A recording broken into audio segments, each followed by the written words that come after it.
Hi, I'm LaWanda Pulley, and this is The City Speaks. No, it's been a while since anybody has heard from us, but we've been a little bit busy. So tonight we wanted to come back and just do a little bit of talking. We have Coach Harris here with us tonight. He's very familiar here to the Rocky Mount area. Welcome, Coach. Thank you so much for inviting me in. Good to see everybody again. Yeah, so we're going to talk about, we're going to try to do a little updating on COVID, our community, and just some things that are going on. Nobody envisioned this. Hmm. The effects that we've seen in the community are astronomical, and we just want to talk about it. So, come on, Coach. How do you see your community now? Uh, I, I guess one of the things I hate to start out with a positive spin on a negative, but one of the things that I've noticed from the community, it has given us a different focus. I'm not saying the focus is good or bad, but awareness, an increased awareness about things that impact the nature of our activities for daily living at all levels. You know, you think of the pandemic, yeah, you think about the harm it's done, it's wreaked havoc. Many people have died and been afflicted by it. But in spite of that, and as a result of some of that, we have started to look at and consider all things that affect our humanity, I would say, suggest, for some reason. At least that's my spin. And that's the thing that has been sort of uh, uh, uh, startling for me. Yes, it's a health issue. It's actually a life and death issue. But out of that, we have started to focus on how we have been treated, judged, assimilated within the entire fabric of this American grand experiment, this society. Our roles have really been focused on to a greater extent than any time in my lifetime. That's an interesting point.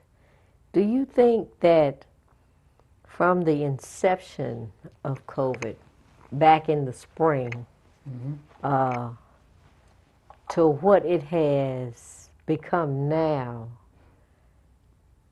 has changed the actions of any people?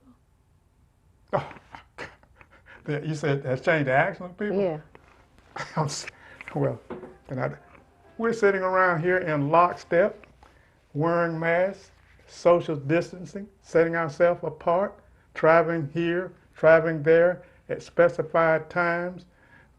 We have this pandemic has reordered our social behavior. For So some there's, of us. For some of us.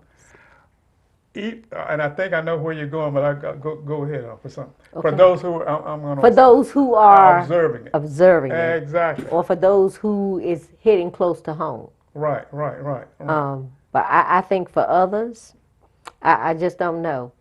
And I'm not going to say it is majorly our actions, Mm-hmm. but I think a lot of the things that are, especially to make the numbers go up, Mm-hmm. is the way we deal with COVID now, because quarantining was initially 14 days. Now it's down to 7, almost cut in half, Mm-hmm. you know. But now I'm going to tell you, in 7 days, it ain't going nowhere.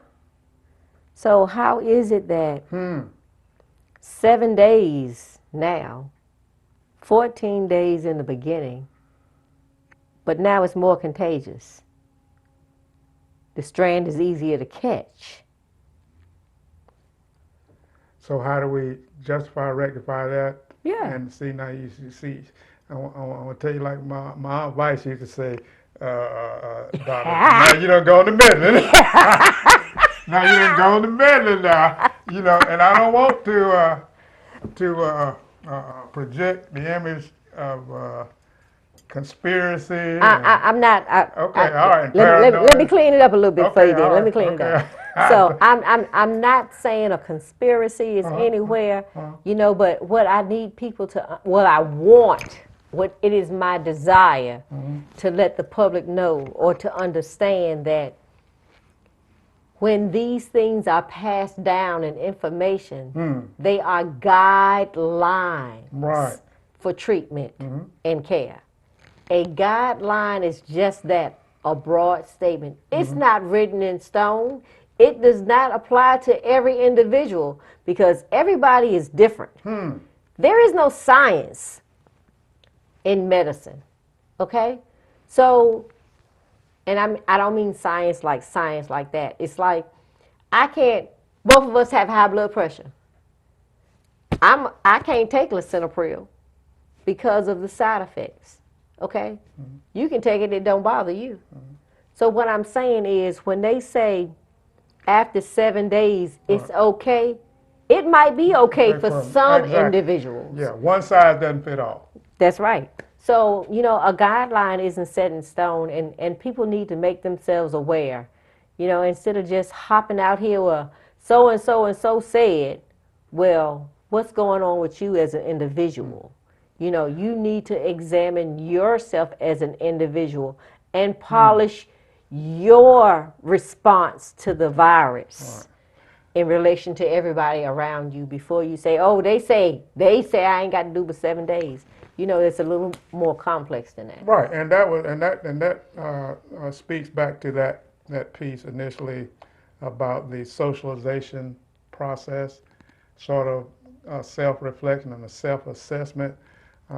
As I've seen, at least with those who are within my orbit and social family network, there has been a more introspective look at reassessing their own, where they are, what is their health like, and that's been brought more into a personal focus that I've seen from just about everybody, at least who I've encountered, whether I guess for those who are skilled, those who might be just the run-of-the-mill average or everyday citizen, they are taking a particular interest, even those who might be in somewhat opposition to those guidelines and mandates.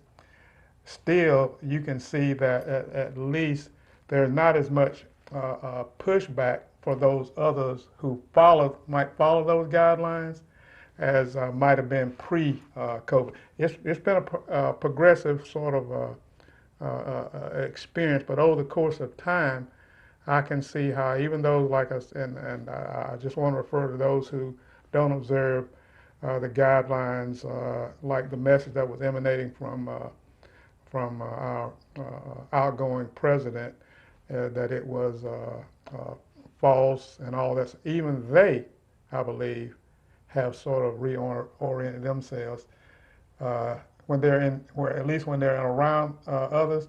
I've seen some people who walk up and with, let's say, if they're not wearing a mask, observing social distance. Although I can tell that they probably don't want to, they still, from the vibe they're picking up from other people, at least that little small element within those guidelines, they're observing that. Okay. So do you eat out much, Coach? Much? Much? Yeah, fairly. I would say, matter of fact, I'm glad you mentioned that. I need to, tomorrow's my day.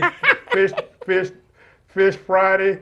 I frequent a restaurant. I'm not going to give them no plug there. Yeah, at least probably once a week.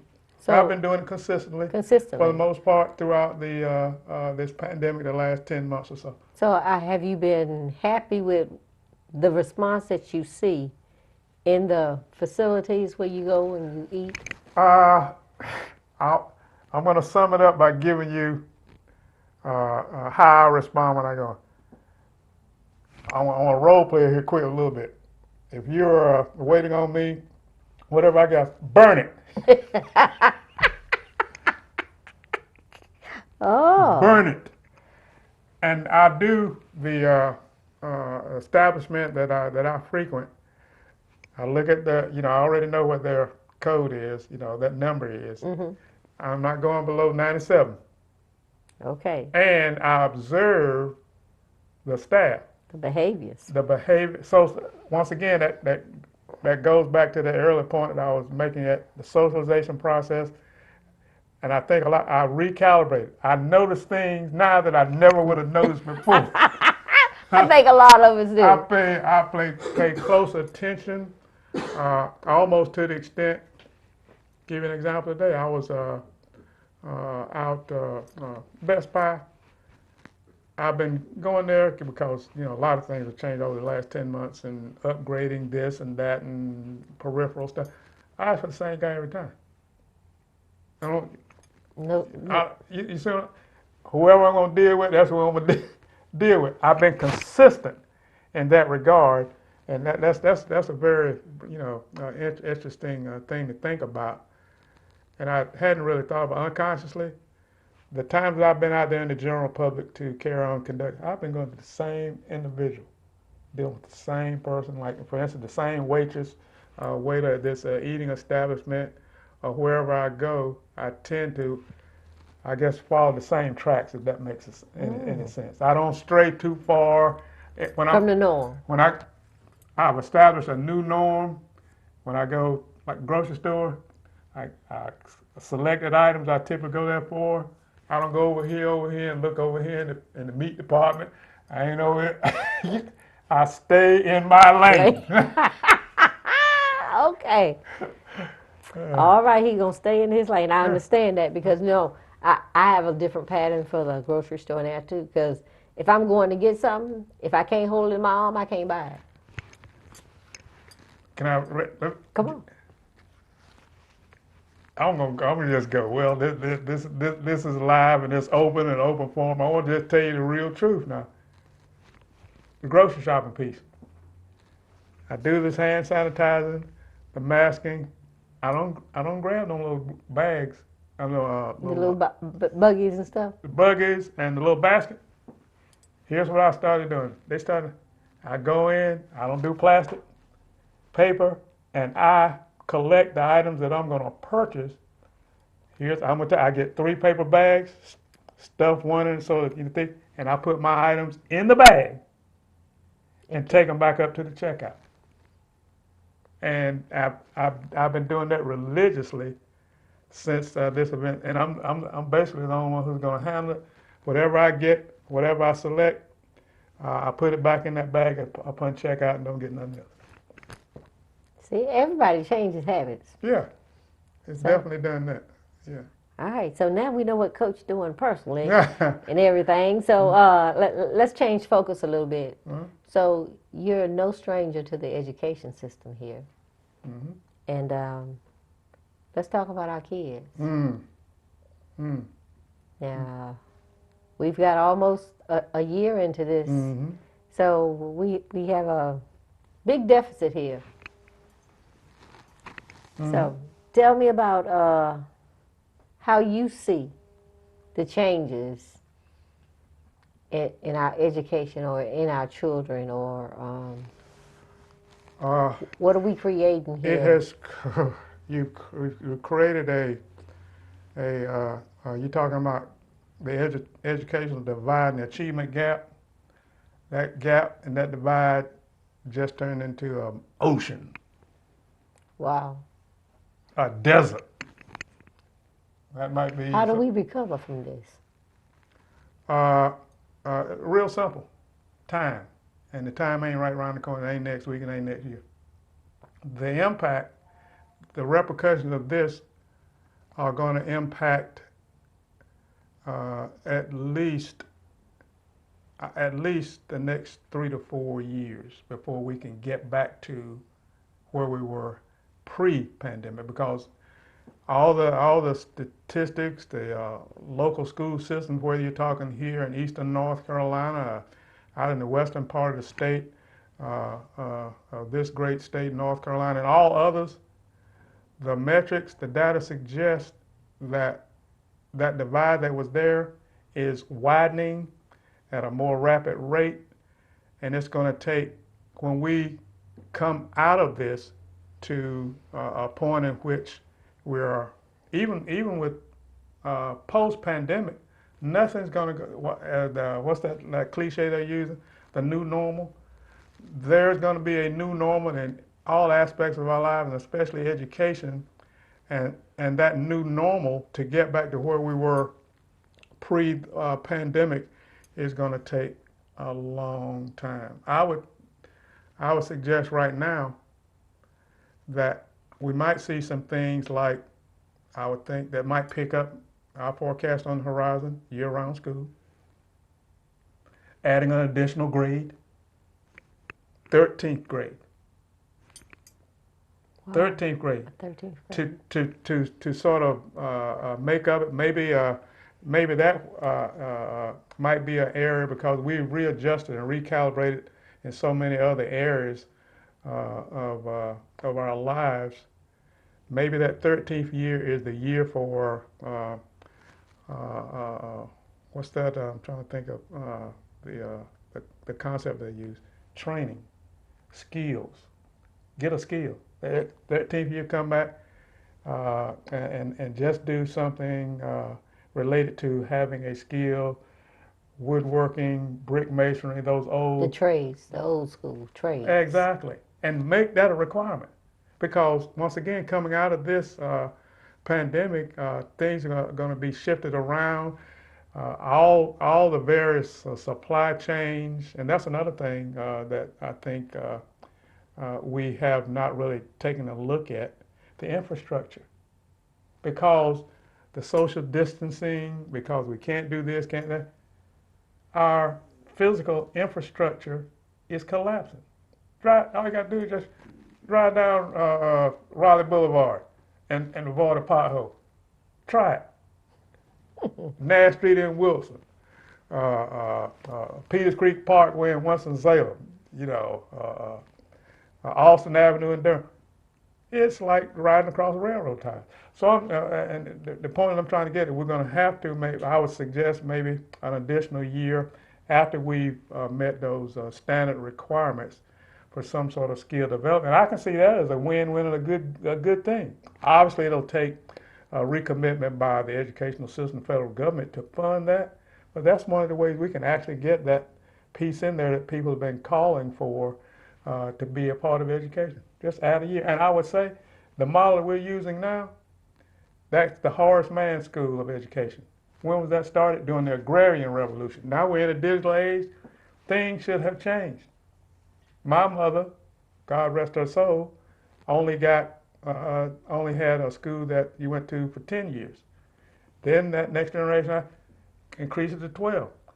Would it be such a bad idea to add? It might be time to add another year. And I would think, if now is not a time to consider that now, there'll never be another time and opportunity to do it. That's a hard one. Another year. Yes. I mean, it is. Where are we going?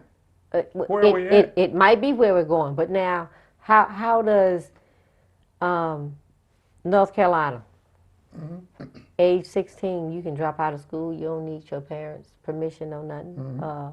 Emancipation.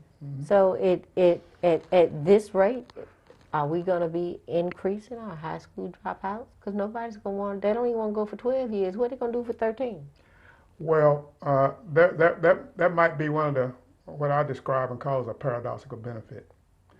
Because of the impact of the pandemic upon society at all levels, socially, economically, you look at the employment numbers. No jobs, nowhere to work. All things are being scaled back, cut back, redefined, cut out, absolutely. It might get to a point in which that dropout might realize at some point, what am I dropping out to? Before the pandemic, they were dropping out to a secondary economy that was in place.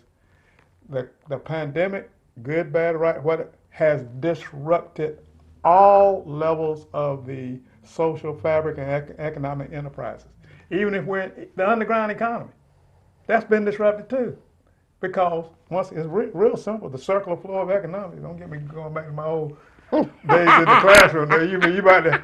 I done buried that away now about 4 years ago. I don't want to be going down that road no more.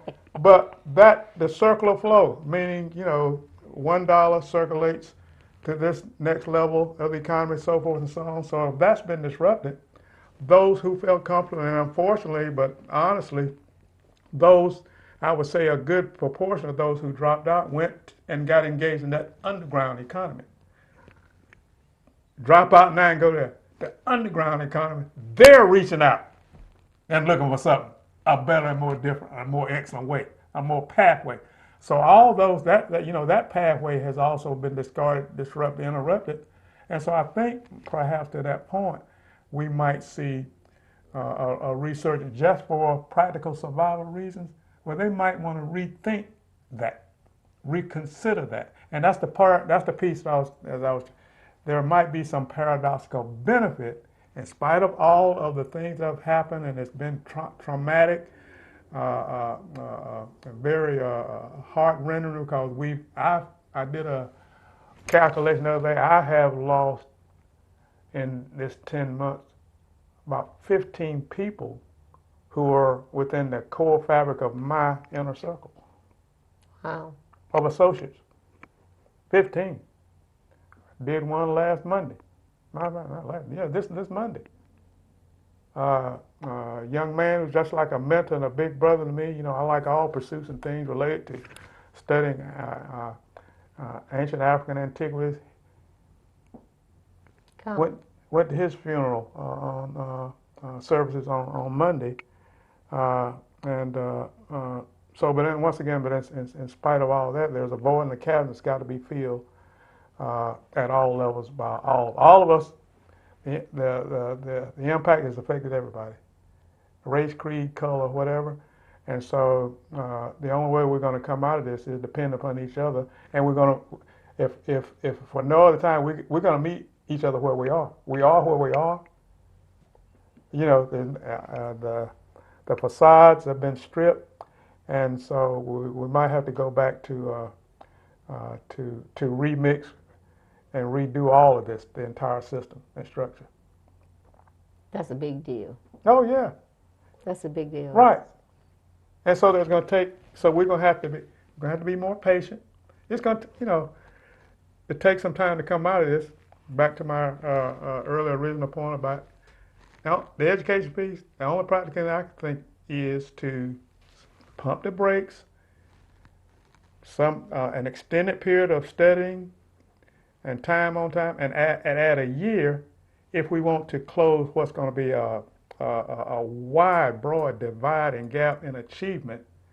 Because when the child returns to normalcy, they're not going to go back to where they were.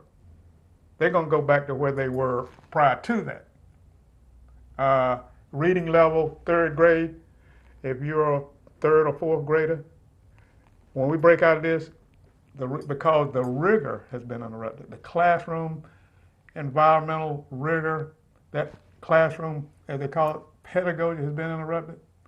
So it's like anything else, you're going to stay sharp, you got to grind every day. So all that's been interrupted. They're going to have to even be retrained on the classroom rigor. What are you going to do now when you go back into school with all this stuff, and like you alluded to earlier, the guidelines? Right? You sitting too close to me. Oh, I heard about somebody in your family had that mess. Get away. Think about that. You had to deal with all of that stuff coming back in. So it's not going to be going back, push the magic button, teacher, and everything. No. There's going to be issues and concerns that an educator's going to have to deal with that they never thought they had to deal with. That's going to be bad. Good. I like this point counterpart. Here's the good news. Here's the good news, sister. I get you, Okay. and I understand all that. Mm-hmm. When this first came out, I think last May or early June, I tried to warn parents that the education of their children was at risk. I encouraged people to sign up for homeschooling and get prepared. And, if you're not in a position to teach your child, find somebody who is. Find a retired teacher and get her 10 students. And I don't care if they retired or not, all teachers love to teach. Okay, even after they retire, they find something else to do, which keeps them teaching. Ouch. Ah, not meaning to hurt nobody now, but but Yeah, that's what it yeah. is, and now here we are, and our children have been falling short now for Mm-hmm. quite some Mm-hmm. time, even with remote learning and Mm-hmm. people still not having the equipment or the Mm. internet Right. or the capability even to help their children with the things that they're tasked to do, to try to maintain the distance learning. Um, I saw it down. I saw it down, you know, um, because everybody who has a child isn't on a level where they're prepared themselves to even help a child do something that they can't do themselves. Mm-hmm. So I saw that coming, Mm-hmm. and that's why I wanted to talk about education Mm-hmm. because the divide, as you call it, existed before we went to remote learning. Okay, and I want people to understand that those kids who were already behind before the divide Mm-hmm. now are drowning, Mm. barely keeping their heads above water. And if you're able to help somebody, somebody's child, it takes a village to raise a child. I know a lot of parents have this thing about this my child, don't do this, don't do that. Well, it didn't happen like that in my day, Mm. but it takes a village to raise a child. And if that's a concept that nobody can understand right now, they really need to get a grip on that. Mm-hmm. Well, yeah, and these times have given us an opportunity to, as I think my daughter might have come up with this, to revisit the village. Uh-oh. Yeah, you know, and prior to this, we talked about that in cliche terms, the village. Nobody really knew what it was like, but now once again, because of this, can't go nowhere, sitting right there.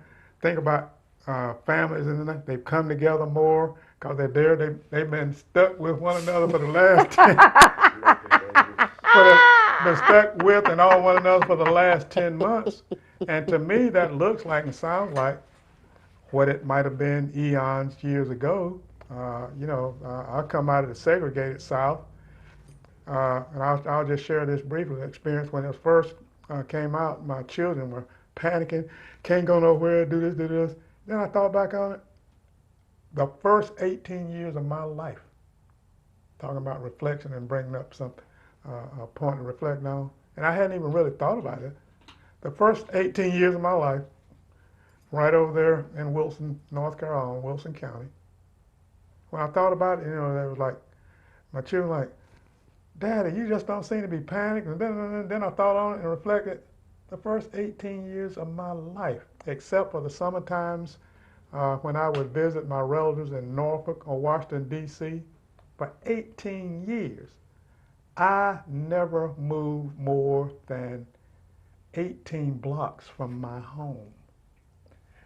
Talk about the destruction of a community and the village.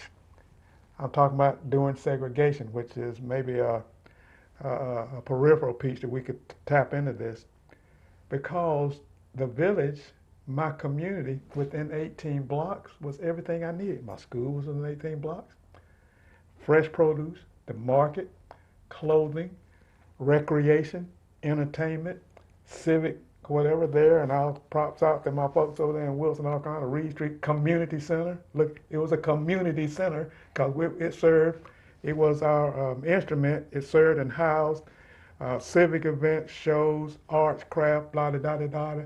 So when this set in, I was like, and I was wondering myself, can't go nowhere. Well, I've been there all my life. I'm a hermit, as you well know. I don't go nowhere now. So, but the point is that that village by this has started to at least reapproach getting closer proximity to one another. We haven't strayed out. And so, and because of your expertise and guidance and what you provide and serve, it's an opportunity for, especially for the citizenry in this area, to find a holistic outpost, point of contact, that now, yes, the pandemic and the testing for this, but not just that, but now to look at their overall health care and maintenance. Right, because staying as healthy as you possibly can and boosting your immune system is the only real defense that you have right now. You better hush your mouth, girl. Woo! Got my glasses off me. Look at that. That guy up there, you had that guy up there in D.C. I'm going to try to mimic him and knock him in. You know that guy. Anyway, who's projecting that, who's carrying out that narrative. Mm-hmm. But that is, and once, even they are, and by they are, I'm talking about those who are entrusted to be the experts and the authorities and guiding this, even their narrative has changed. Yes. Even that. So there, like I said, there's a confluence, something that's coming together in which they're considering more than just one approach, because there is no just one approach, in my opinion. It's got to be a collective. And like you, that point, that speaks back to the point that you initially made. The guidelines are individual specific. What's good for you might not be good for somebody else, and vice versa. And so what I have to do then is to go back and actually take an introspective look at myself to see where I am on those measurables, those what do they call those pre-existing conditions. Think about it. There's stuff out here we're speaking scientific and medical words we ain't never thought we'd be speaking of pre-existing conditions. You know, I can see that now. When we come out of this, I can see it now. Coach and everybody that was watching, you know, going out on a date. What's your pre-existing condition? What's your you know, those other questions you used to ask on a hot date, you know, what's your pre-existing conditions now? I mean, but that's the new normal. That's gonna who were you around yesterday? You went where? What's your contact trace? Let me see your list. You been tested? You got some results? And they got that app coming on the phone, you know, like can trace that. Let me see. Text me your contact list there so I can see what's going on. You know, things, the psychic, and no, I'm not going to go down that road. The psychological impact is going to be the final wave. After we are getting it back together, the village back together, education, health, the last frontier, when all of this gets to that point, is going to be psychologically, how has that impacted the individual, the village, the state, the nation, the globe as well. Mm-hmm. True. Yes, indeed. Very true. Mm-hmm. Because we all deal with it in different ways. Yes. And some of us is not as strong as others. And the you old folks talk about me in public. I ain't talking about you in public now, but you know that old cliche about only the strongest survive. Mm-hmm. Oh yeah. Well, you're only as strong as your weakest link. That's right. So, I guess some families have learned that. For those families who are doing the straight and narrow, doing what they were supposed to do. Yeah. But that one person that had to go creeping. Right, and those should be for those who are the doubters and you know, it's an intrusion on my privacy. That should be the message that should be delivered to that group who feels like, well, I'm outside of this. You're infringing on my individual rights and all that kind of stuff. Yeah, you got your individual rights, true, but if you're not around to exercise them, and this might be something that can help you maintain your individuality, your individual rights, why not do it? Don't be the weakest link. That might be a message you need to give out there. That might be a good cliche the government could use. That is Don't be the weakest link. Don't be the weakest link. That's all you got to do. So, anyway. Well, Coach, I thank you for coming and sitting down with us. Oh, thank you so much. Now, we're going to have to get back together and do this again. And talk about some things now. Oh, okay. Okay. All right. Especially about that village stuff, because, you know, I wasn't in the segregation area, but I was close behind, because where I went to high school, you were either black, low economical status, or your parent was a teacher or employee in the school system. Okay. Other than that, they went to the private school Okay. down the street. Okay? Well, that's de facto segregation, but that's Yeah. another story for another day. Yeah. So we could talk about that. Talk about We it. could talk about that. All right. Okay? All So right. we thank y'all for tuning in. We just wanted to sit down and talk a little bit, about COVID and what was going on. Coach, again, I thank you for coming. Hey, thanks for allowing me to talk about it. And this has been The City Speaks. I'm LaWanda Pulley. And again, thank you for tuning in.